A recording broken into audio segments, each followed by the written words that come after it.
One sighting during the Great American Flap of '52 stands out as a landmark case in the 100-year history of UFO cover-up. On August 19, 1952, in West Palm Beach, Florida, Scoutmaster Sonny DesVergers was driving home with some of his scouts when he claimed to have been burned by a flying saucer attack. Does this look like it is the place, Chuck, or can you tell for sure? This looks somewhat like it, yes. I mean, I just pull off into here. Carl Flock has located one of the eyewitnesses to the historic UFO encounter. Chuck Stevens was a 12-year-old Boy Scout in 1952. Okay, now let's see.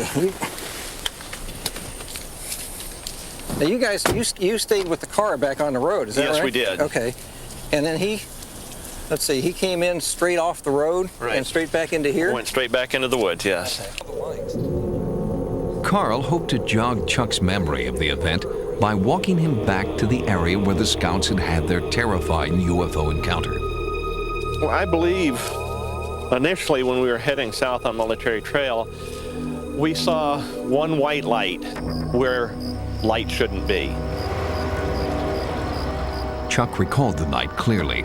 The weekly scout meeting had just ended, and Scoutmaster DesVergers was taking Chuck and two of his friends home. Suddenly, lights appeared in the sky over a stretch of deserted farmland, and DesVergers first thought that a plane may have crashed. The Scoutmaster stopped the car, and Chuck recalls watching the lights hover overhead for several minutes. When the lights didn't move on, Sonny DesVergers got out of the car and told the boys to wait there. If he wasn't back in 15 minutes, he told the boys, they were to run to a nearby farmhouse and call the sheriff. Chuck Stevens remembers watching the Scoutmaster descend into the woods toward the UFO. The boys waited, unaware that Sonny DesVergers would eventually re-emerge with a fantastic story to tell.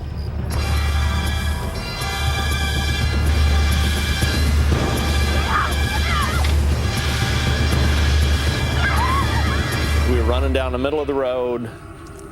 Everybody wanted to be in the front. You know, they were afraid that something was going to get them if they were the last guy, so they wanted to be in the front. Well, now, when you were running, could you still see the lights up in the trees, or? Oh no, the lights were behind us, and hopefully real far behind us. I see. Okay, so you were trying to put those behind you for sure. Okay. Yes, definitely. When we got to the farmhouse, we called the deputy, the sheriff, and he came out and picked us up and took us back. And when we got back to the Sonny's car, about that time Sonny was coming out of the woods. In the official report, the deputy noted that Sonny's uniform was charred. He had burns on his face and arms, but the UFO was nowhere to be seen, and the deputy had only Sonny DesVergers' word for what had really happened. Chuck Stevens does recall, however, evidence of the UFO encounter blanketed the site.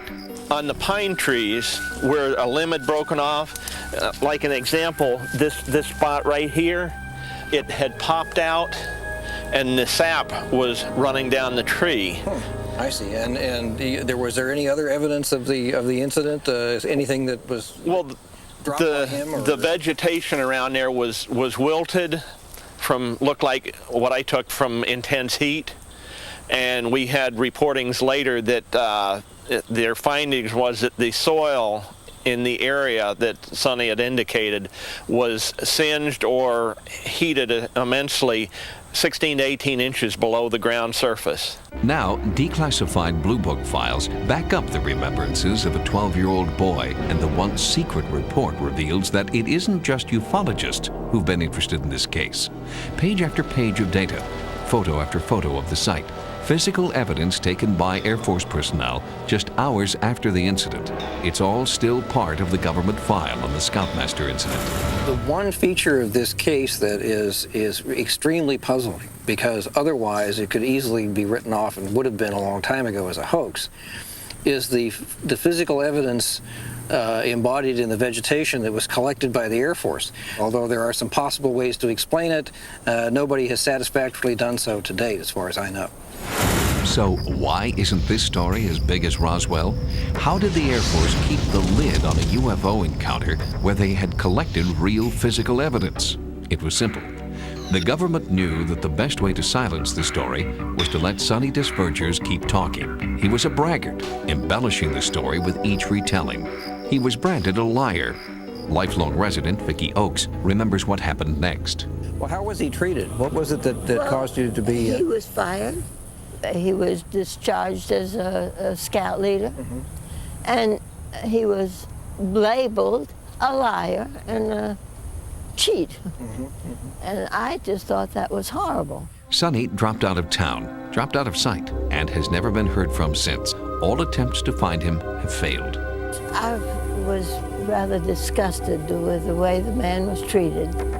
And I thought people should have come and seen that there was something, and they should have left him alone.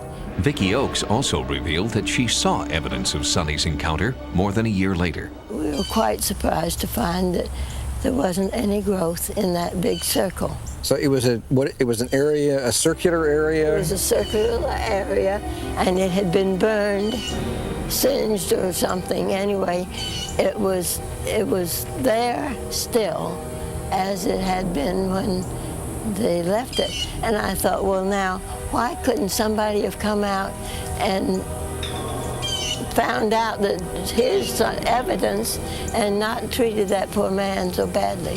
That is the first time that I, and I think anyone else working on this case, have ever heard that there was a long-term effect that had never previously been reported. Further evidence that the government was trying to keep the public away from knowing the truth comes from Lyman Bradford, who saw the 1952 UFO with his own eyes. And I was looking out this way, which is east, and I noticed some type of big ship with lights all over it. It was light enough that I got a good visual view of it, and it was descending, I would guess 60 to 70 feet above the ground level at that time. Lyman did what any 7-year-old would do. He ran and got his father. And his father, a machinist at the local Air Force base, did what any of us would do. He took pictures. The Air Force people who came out here, they took soil samples. Yes, sir, and they took the camera. But the camera never came back. We got the camera back. But sure the film did not come back. We didn't get the film. Do you recall if your dad tried to get yes, he the did. film back? He inquired about it 2 or 3 times, and he was told, you have to remember now that he was, his paycheck came from there. And I imagine if they told him just forget it, he probably forgot it, But do you recall if there was anything seen on the ground in the way well, from what I get, yes. They came out and they took the samples. Okay. And they had a truck backed in here somewhere, and they took samples, and there was a round circle that was all the grass was like dead. It was just a round. This was the following day. That's the following day. It was all brown. Yes, from heat or gas or something. I don't think there's any question that Lyman's story is significant, because it's the first new information in the way of a possible sighting that might confirm what was claimed by the Scoutmaster during that, about his sighting in approximately the same time. And while the Air Force insists that these old Blue Book files are all they've ever had from the Scoutmaster incident, where is Lyman Bradford's missing film? Where is the physical evidence being kept?